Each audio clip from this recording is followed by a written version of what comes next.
The aerial barrage Iran unleashed on Israel overnight Saturday could have caused tremendous damage. Instead, Iran telegraphed the attack in advance, giving the air defenses of Israel, the United States, and other countries time to prepare and shoot down all but a few of the projectiles.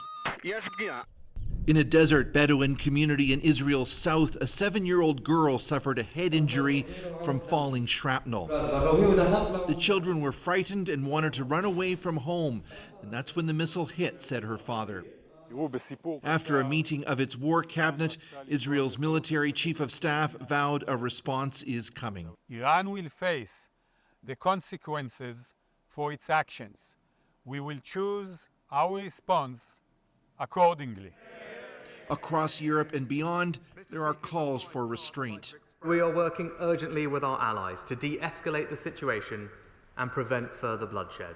We have been coordinating a diplomatic response to seek to prevent escalation. But unlike in Gaza, where Israel was largely in control and able to deflect international criticism of its conduct, it may have to listen more now. It required military coordination with the U.S. and even Israel's Arab neighbors, such as Jordan, to counter the Iranian strikes. We've carried out the attack on Israel in the framework of deterrence, said Iran's foreign minister, noting it was Israel that struck first by destroying its consulate in Damascus, Syria. He warned if Israel responds, Iran will not hesitate to attack again. Even if Israel does hit back, it's going to be something quite symbolic, I think, at this point. This Iran specialist says the country calibrated its attack to ensure Israeli casualties would be minimal, meaning Israel's response should be similar.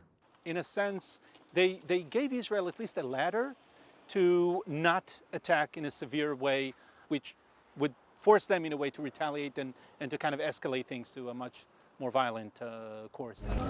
The confrontation with Iran has at least temporarily shifted the world's focus away from Gaza and Israel's war with Hamas, and now also the West Bank, where violence between Israeli settlers and Palestinians has erupted. So, Chris, increasingly this is sounding more like a case of when Israel will strike back at Iran rather than if. It does. A key question for Israel, if it goes ahead with a reprisal, will be the reaction of its Arab neighbors. Jordan appears to have played a key role the other night by letting Israeli aircraft use its airspace. If this conflict keeps escalating, Jordan's government will be in a tough position over whether to keep helping Israel against Iran, even though its very large Palestinian population is very much against Israel's actions in Gaza. Ian. Chris Brown reporting from Jerusalem tonight. Canada is in that chorus of countries urging Israel to show restraint. We are clearly pushing for de-escalation, and we need to make sure that the conflict doesn't extend to the region. So that is why I've been clear to my counterpart in Israel, please take the win. Israel has renewed its call for Canada to designate Iran's Islamic Revolutionary Guard Corps as a terrorist organization.